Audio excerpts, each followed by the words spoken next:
우리 성도님들 큰 은혜의 시간 되시기를 바라겠습니다.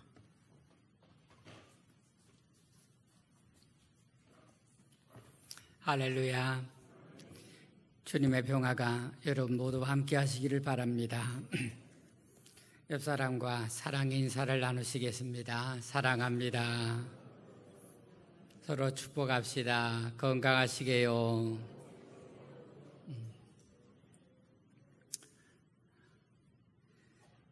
세상에도 계절에 따라서 여러 절기가 있는 것처럼 교회에도 신앙의 절기가 있습니다. 교회 절기로 보면 9월을 가리켜서 9월부터 창조절이 시작됩니다. 그래서 9월부터 11월까지 3개월이 창조절의 의미로서 신앙의 절기로 지내게 됩니다. 여러분, 창조절의 의미는 그 말이 가지고 있는 것처럼 하나님께서 이 세상을 만드셨다는 것을 기억하는 것이고 그것을 믿어서 신앙으로 지켜가는 그런 의미가 되겠습니다. 뿐만 아니라 오늘도 하나님께서는 이 인간의 역사와 창조 세계에 관여하시고 하나님이 개입하셔서 주관하신다는 것을 그것을 믿음으로 살아가는 절기가 창조절이 되겠습니다. 또 창조절을 믿는 성도들은 이 창조절을 통해서 하나님의 나라가 이 땅에 이루어지기를 소망을 하고 온 세상을 하나님의 창조와 섭리의 뜻에 따라서 지켜가고 보존해 가도록 다짐하는 절기가 이 창조절의 신앙적인 의미가 되겠습니다. 이 창조절이 지나면 이제 12월부터는 대림절이 시작됩니다. 예수님의 성탄을 준비하는 거죠. 그러고 보니 이제 9월이 되었습니다. 그렇게 느낌상 한 해가 다 간 것 같은 느낌입니다. 여러분께서 이제 머지않아 추수를 하시게 되고 빈 들판을 바라보면 한 해가 다 갔구나 하고 알게 되겠습니다. 이 가을은 모든 것이 성숙해가는 그런 계절입니다. 더불어서 우리의 인생도 성숙해가는 그런 계절이 되기를 주의 이름으로 축복합니다. 여러분, 함께 읽은 시편 8편은 하나님의 창조를 찬양하는 창조시가 되겠습니다. 세상에 하나님의 이름이 얼마나 아름다운가 하고 찬양하고 있습니다. 하나님의 창조의 권능을 노래하기를 하나님께서 손가락으로 하늘에 달과 별들을 지어 놓으셨다 이렇게 노래하고 있습니다. 더불어 우리가 살아가는 이 지구라는 세상에 존재하는 모든 것이 다 하나님의 피조물이다 그렇게 말합니다. 오늘 여러분과 함께 이 시편 8편의 창조시에서 두 가지를 여러분과 함께 나누려고 말씀을 나누겠습니다. 한번 따라서 합시다. 세상에 하나님의 이름이 아름답습니다. 자, 오늘 여러분과 함께 첫 번째, 온 세상에 하나님의 이름이 얼마나 영광스러운가, 온 세상에 하나님의 이름이 가득하다는 것을 여러분과 함께 먼저 나누도록 하겠습니다. 여러분, 성경 1절하고 9절을 읽고 있습니다. 시편 8편 1절과 9절입니다. 같이 읽겠습니다. 여호와 우리 주여, 주의 이름이 온 땅에 어찌 그리 아름다운지요. 주의 영광이 하늘을 덮었나이다. 여호와 우리 주여, 주의 이름이 온 땅에 어찌 그리 아름다운지요. 자, 여러분, 하나님의 창조의 아름다움을 두 가지로 찬양하고 있습니다. 첫째는 주의 이름이 온 땅에 어찌 그리 아름다운지. 하나님 만드신 이 지구라는 이 창조 세계 속에, 피조 세계 속에 하나님의 이름이 얼마나 가득하게 되어 있는지 온 땅에 하나님의 이름이 넘친다고 찬양을 하고 있는 것입니다.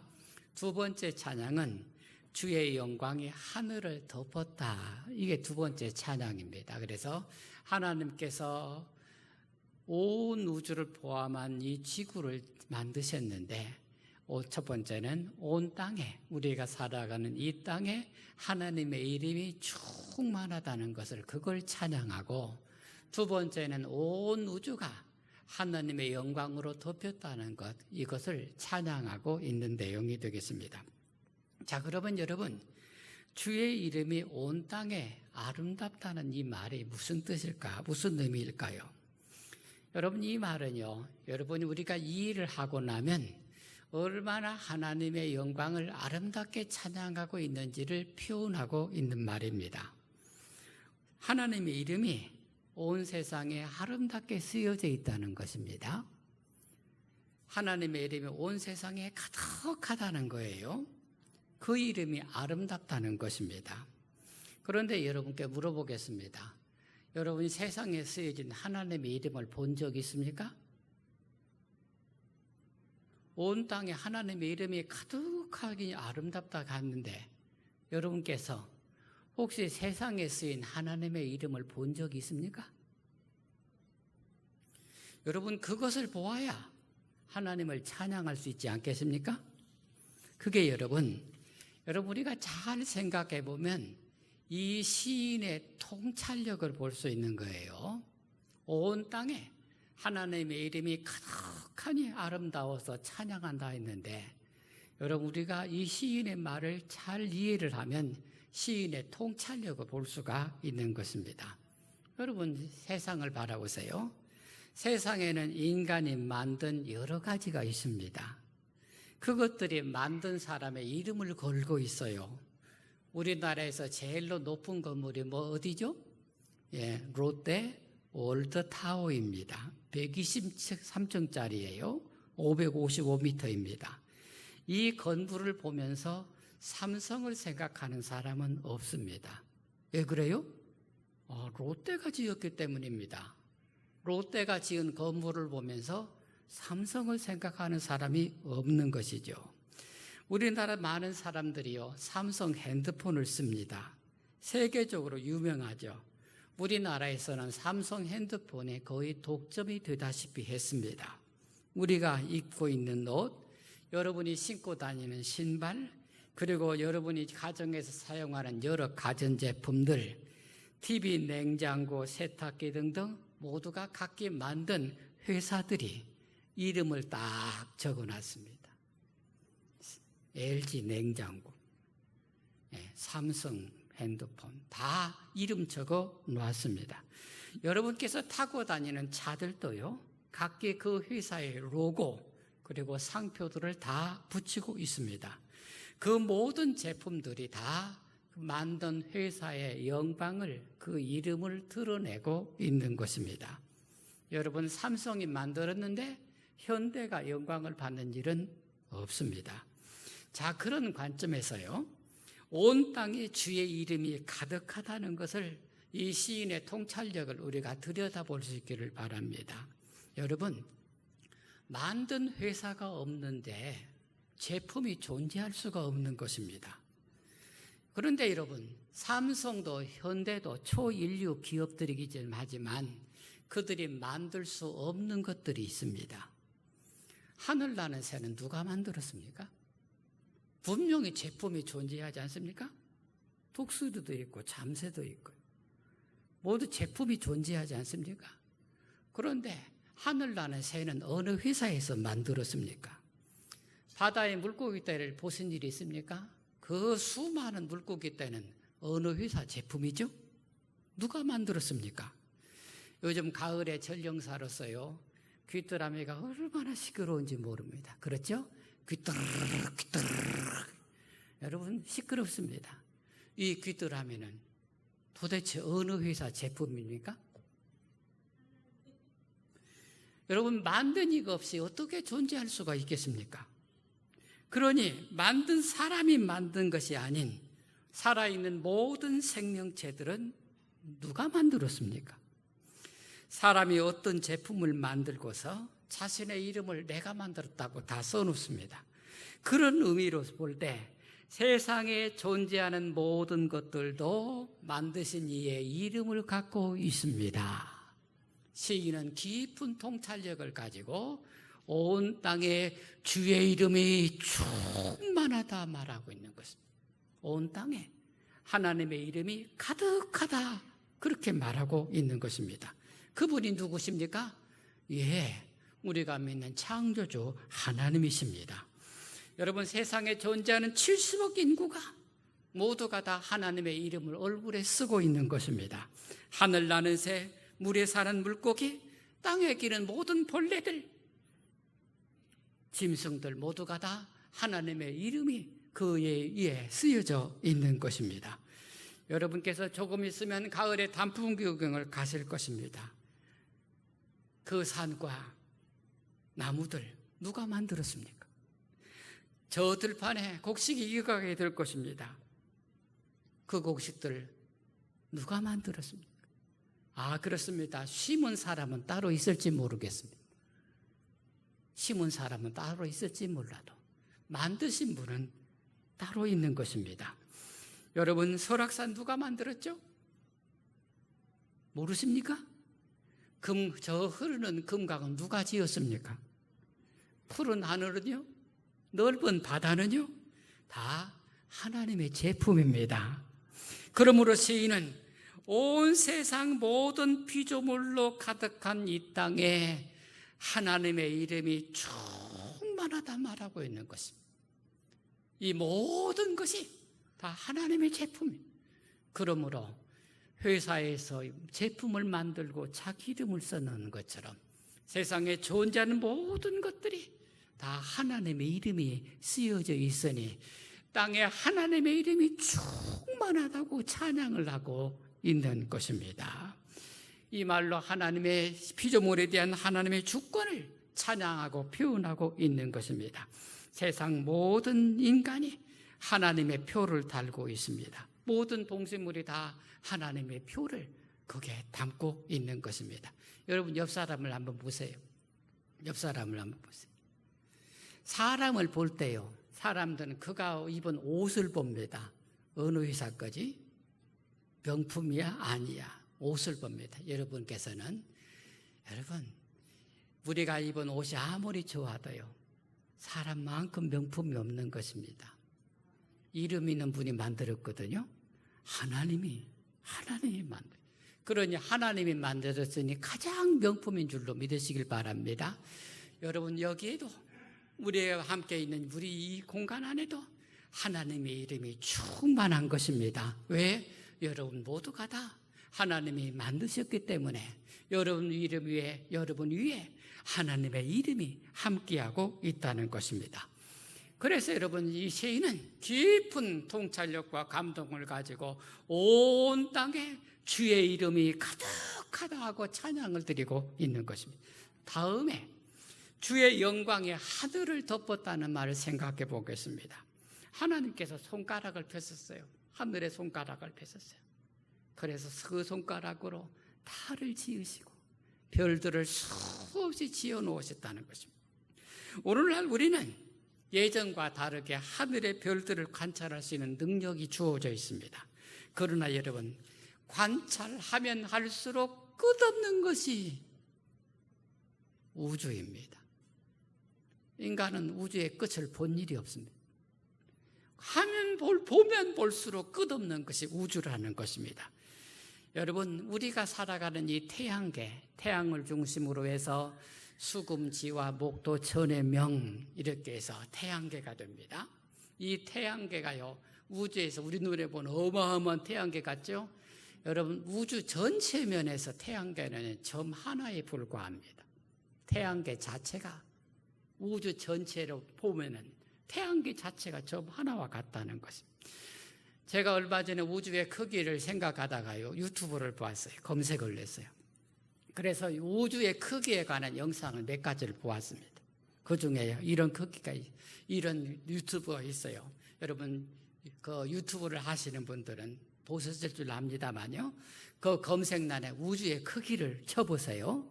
그러면요, 우주에 관한 몇 가지가 나오는데 그 중에 별의 크기를 비교하는 그런 내용이 있습니다. 처음에요, 달과 지구를 비교했어요. 그때 위안을 받았습니다. 달보다 지구가 상당히 컸어요. 그런데 이 지구를요, 우리가 사는 지구를 태양계의 다른 목성과 비교하고 화성과 비교하고 목성과 비교하고 토성과 비교하고 그렇게 비교해 갑니다. 그럴수록 지구는 작아져 갔습니다. 이제 태양계를 벗어났어요. 멀리 있는 다른 행성의 별들과 비교를 합니다. 크기를 비교합니다. 지구는 보이지를 않습니다. 블랙홀의 크기와 비교했습니다. 지구는 태양계 자체가 없어졌어요. 블랙홀이라는 우주에 있다는 그 어마어마한 크기에 태양계 자체가 없어요. 사라졌어요. 점도 없습니다. 그래 나중에 다 비교를 하다가 맨 마지막에 안드로메다 성운하고 비교를 합니다. 그런데 이 안드로메다 성운이 얼마나 큰가 하면요, 지구는요 그 지름이 13,000km예요. 그런데 안드로메다 성운이 얼마나 큰가 하면요, 이 안드로메다 성운이 빛으로 이 빛으로 2.5 광년을 가야 된다고 합니다. 빛으로. 그러니까 빛이 1년 가는 길이 광년이에요. 그런데 안드로메다 성운이 얼마나 큰가 하면 그 빛으로 2.5 광년을 가야 안드로메다 성운이 끝나. 여러분, 우리 상상이 안 되는 거예요. 그런데 우주에는요, 이런 성운이 수도 없이 많다는 것입니다. 그 너머에 우주의 끝이 있을 것 아닙니까? 인간은 우주의 끝을 본 일이 없어요. 도대체 이 우주라는 존재가 얼마나 큰지 인간은 상상을 초월하는 것입니다. 성경은 그렇게 말합니다. 주의 영광이 하늘을 덮었다. 주의 영광이 하늘을 덮었다. 인간은 하나님의 영광의 위대함을 다 볼 수가 없는 것입니다. 이 시인은 한마디로 주의 영광은 하나님께서 그의 손가락으로 온 우주 땅에 별들을 막 지어놓으셨는데 그것을 가리켜서 주의 영광이 하늘을 덮었다 이렇게 표현하고 있는 것입니다. 저는 제 생각이 별로 그렇게 가치가 있다고 생각은 하지 않습니다만 저는 우주 개발이라는 것에 동의하지 않습니다. 지구가 멸망할 것을 예상을 하고 지구 인류를 대피시키기 위해서 우주를 개발하고 나중에 인간이 가서 살 행성이 어디인가를 찾는다고 하는데 저는 이 생각 자체를 해괴망측하다 생각합니다. 도대체 이 우주의 그 수많은 별들 중에서 인간이 갈 수 있는 그것이 어디이며 어느 별에서 인간이 살 수 있는 환경이 있는 것인가 그것을 찾고 있다 하니 그러면서 장차 이 지구가 망할 것이니 그걸 찾아야 된다고 하는데 저는 이 사고가 좀 이상해. 너무 해괴망측 같다고 그렇게 생각합니다.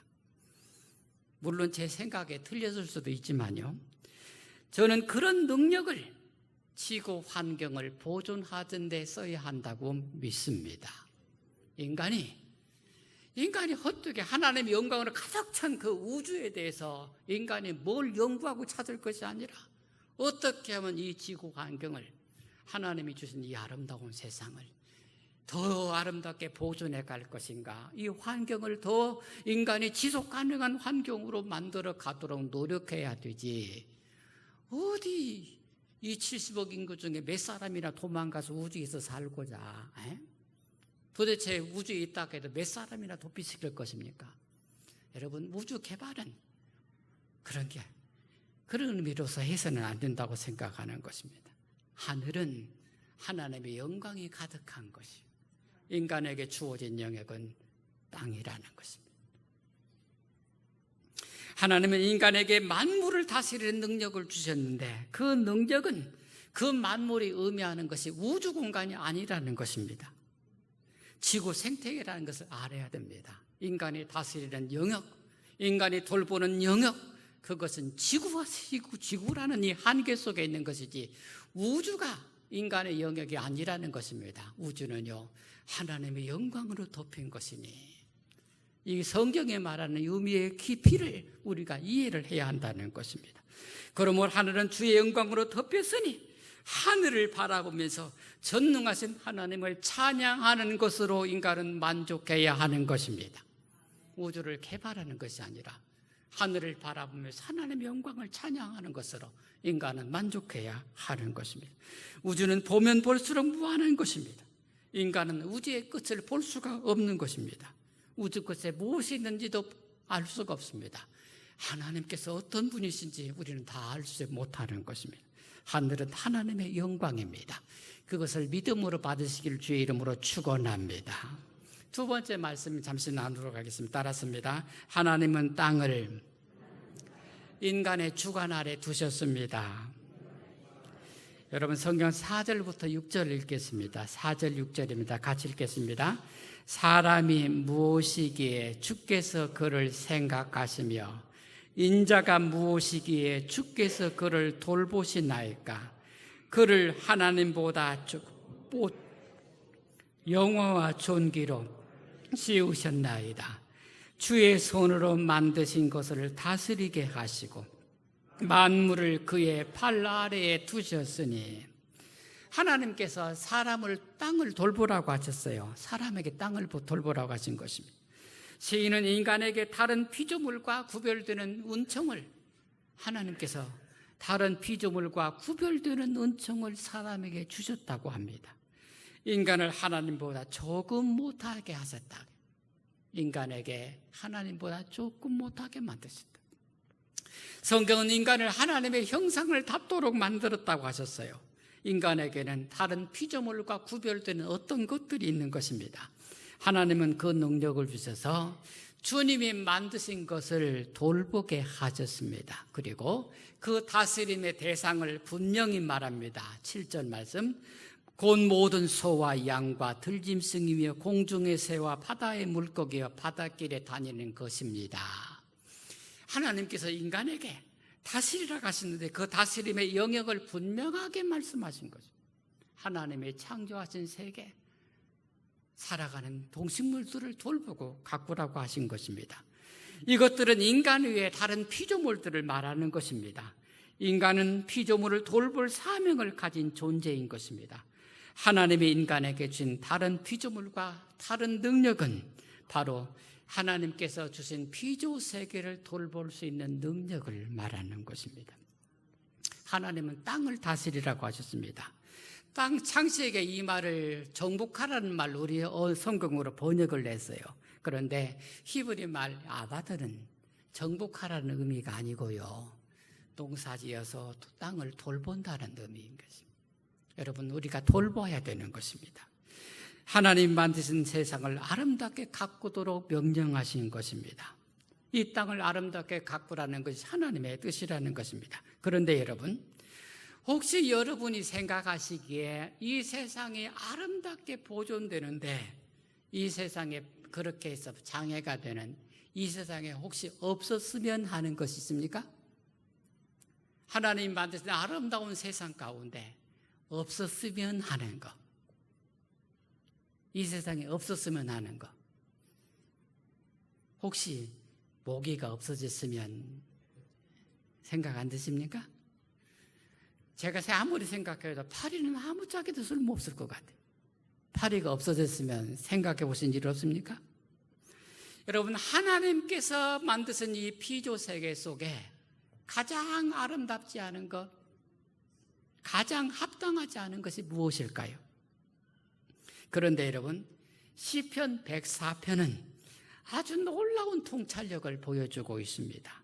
여러분, 시편 104편도 오늘 8편과 같이 하나님의 창조시에 속합니다. 이 시편 104편은 길게 하나님의 창조를 설명하고 하나님께서 여러 동물들을 만들어 놓으시고 그 동물들에게 각기 먹고 살 것까지 다 주셨다고 구구절절히 설명하고 있습니다. 온 세상을 다 말하지는 않아도 하나님께서는 이런 동물, 이런 동물, 이런 동물 이야기를 하면서 그들이 세상에서 먹고 살아갈 수 있도록 하나님께서 다 준비해 놓으셨다. 사람만 먹고 사는 것이 아니라 이 세상에 존재하는 모든 피조물들이 다 살아갈 수 있도록 하나님께서 창조세계를 그렇게 만들어 놓으셨다고 합니다. 그런데 여러분, 이 하나님이 창조하신 모든 것들 중에서 세상에서 없어져야 할 것이 있다고 말씀하십니다. 하나님께서 소멸시켜 주셔야 할 것들이 있다고 말하는 것입니다. 그게 여러분 시편 104편 35절 말씀입니다. 여러분 이렇게 썼습니다. 죄인들을 땅에서 소멸하시며 악인들을 다시 잊지 못하게 하시리로다. 시인은 놀라운 통찰력으로 이 세상 피조물이 얼마나 아름다운가를 말하고 나서, 그런데 생각해 보니 세상에 없어야 될 것이 있다는 것입니다. 그게 죄인들이고 악인들이라는 것입니다. 하나님이 창조하신 이 아름다운 세상 속에 없어져야 할 것이 있다. 세상을 아름답지 못하게 하는 존재들이 있다는 것입니다. 그것이 죄인들이고 악인들이라고 말하는 것입니다. 그런데 여러분, 누가 죄인이고 누가 악인입니까? 그래서 여러분, 결국 시인의 이 놀라운 통찰력은 하나님의 창조 세계 속에서 가장 문제가 되는 존재가 있는데 그 존재가 인간이라고 말하고 있는 것입니다. 하나님의 창조 세계 속에서 가장 문제가 되는 존재가 있다는 것입니다. 그게 인간이라고 통찰하고 있는 것입니다. 여러분은 이 통찰력에 동의하십니까? 피조물 중에 어느 것도 욕심 부리는 존재가 없습니다. 힘센 사자라도요, 먹고 배부르면 더 이상 욕심 부리지 않습니다. 큰 코끼리가 욕심 부린 것 같습니까? 먹고 배부르면 그것으로 끝입니다. 피조물 중에 어느 것도 탐욕스러운 존재가 없습니다. 하나님은 인간에게 세상을 맡겨주셨습니다. 그런데 인간이 탐욕스러운 존재가 되어서 세상을 망가뜨리고 있는 것입니다. 사랑하는 여러분, 아름다운 계절 가을입니다. 우리는 아름다운 세상을 바라보고 있습니다. 하지만 이 아름다운 세상이 인간의 탐욕으로 망가져 가고 있는 것을 우리 눈으로 목격하고 있는 것입니다. 사람들은 인류의 종말을 바라보고 먼 우주로 도망갈 것을 생각합니다. 지혜로운 것과 같으나 어리석은 것입니다. 하나님이 창조하신 세계를 아름답게 갖고 가야 하는 것입니다. 우리 성도들이 하나님이 창조하신 아름다운 세상을 보존하는 선한 사람으로서 살아가기를 주의 이름으로 축원합니다. 기도드리겠습니다.